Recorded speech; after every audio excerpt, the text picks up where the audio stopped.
All right, welcome everyone. We're going to start a new lesson talking about animals in art.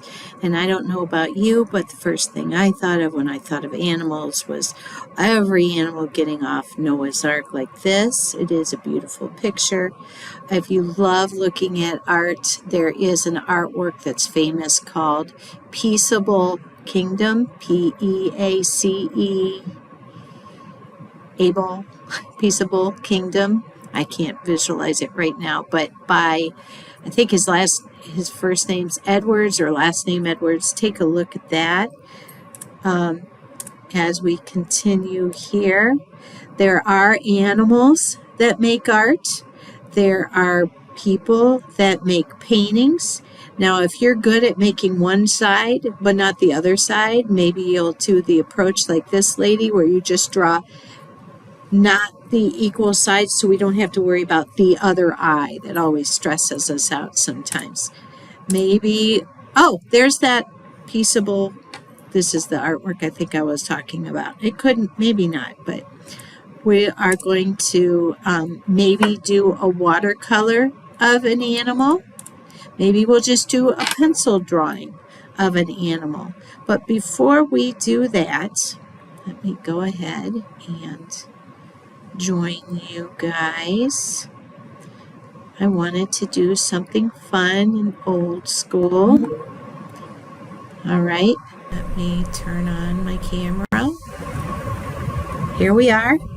All right, so let's go ahead and see what this brings. I don't know how long I'll be able to do this, but I would like to show you a book that I've had a very long time, How Artists See Animals. And so take a look with me. It could be mammals, fish, birds, reptiles. Oh, this is a big reader, so just sit back and enjoy and listen. All right. It says Group of Stags by Lascaux, Lascaux, Caves, France. Did you know that the very first paintings are pictures of animals? Thousands of years ago, prehistoric artists made painting of bison, lions, horses, and many other kinds of animals on cave walls. Paper and canvas had yet to be invented. Some of the animals you're about to see will be familiar to you, and others will be strange and exotic. Now keep reading to discover many of the ways that artists see animals. You probably recognize the animals in this picture. What details help you to tell? The painting is made a very simple way with only a few dark lines to show the animals' shapes. The herd seems to be moving across the wall. Maybe they're looking for food, or maybe they're running away from a hunter. Where do you think they might be going?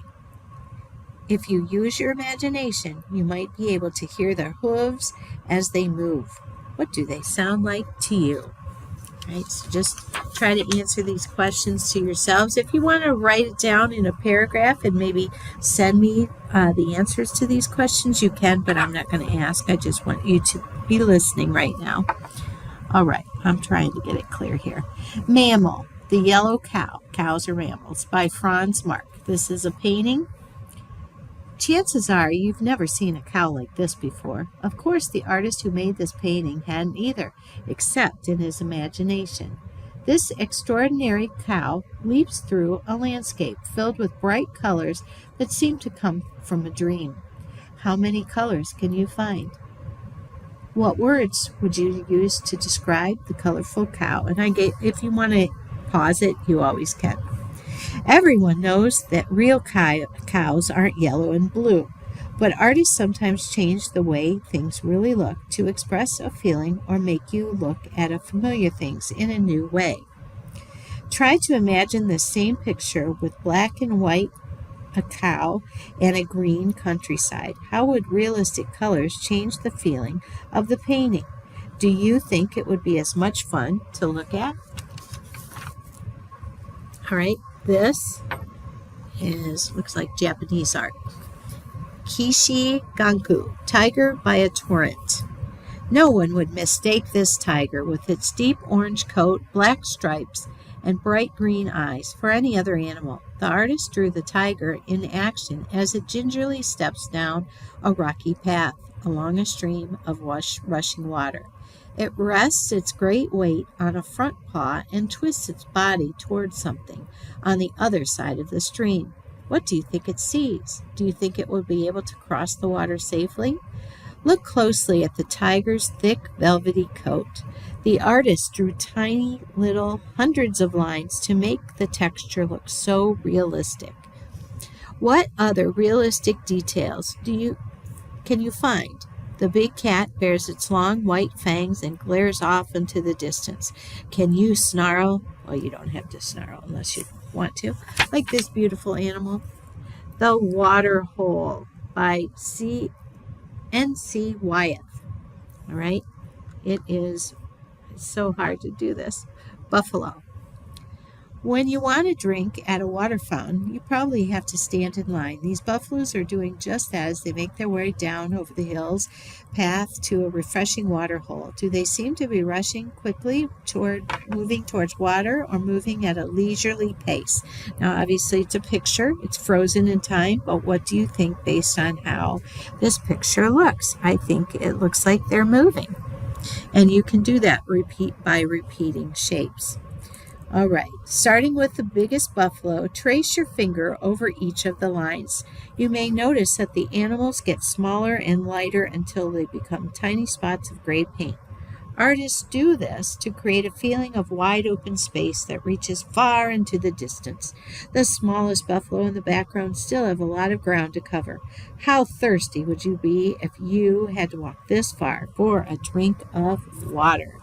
Okay, so they are using the element of movement too by doing that. All right, this one is called The Goldfish Bowl by Henry Matisse. We have cut things out and glued them down. Henry, later in life, liked to cut and paste and do collages. This is when he was younger and painted. You've probably seen these fish before. Well, not these exact fish, but fish like them. They're goldfish, of course. You may even have your very own goldfish bowl at home or at school. These special goldfish swim in a bowl surrounded by vivid colors and bold patterns. Some of the patterns are made from the shapes that look like fish. Point to all the fish-shaped objects you can find. Now look at the blurry patches of orange floating at the top of the bowl. What do you think those are? What do you think those are? All right, now, this is this copy artist. His name is Roy Lichtenstein. He sees something and he remakes it his own way. Sometimes just bigger, but sometimes he changed it into his style, which you can see the last artwork is now changed by another artist, and he calls this Goldfish Bowl too. Here's another bowl of goldfish made by a different artist. It has some things in common with the picture you just saw, but the artists have created two very different works of art. First, this artwork is a sculpture made from metal. And the other is a painting. Second, these fish are darker and have heavy black outlines. What other similarities and differences can you find? Which fish looks more real to you? Sometimes artists get ideas by looking at the works of other artists whom they respect and admire, like Miss Kay. When they add their own unique style to make the work new and original, which style do you prefer? Just getting your thoughts moving. All right, here we are, another fish, but a different kind. The Fish by Alexander Calder. Artists often use material in very clever ways. This sculpture is made with lots of odds and ends, such as broken glasses, buttons, beads, stones, the kinds of things that most people would throw away. Some of the pieces were made by hand, like the spiral object in the fish's tail. What other unusual materials can you find?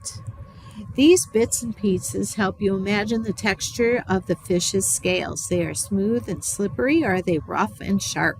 How is the green round similar to the fish's eye? This type of sculpture, called a mobile, M-O-B-I-L-E, hangs from the ceiling in a museum and it seems to swim around in the air. Imagine the fish moving through the water with its mouth agape open. Do you think it's hungry? How many tiny fish could you think it would swallow at once? Fish magic. by Paul Klee. Okay, so I've used colors on a piece of paper, crayons, color the whole thing in, color the whole thing black on top of it, and then carve into it to reveal the colors underneath. And he did the same way. That's how he made this.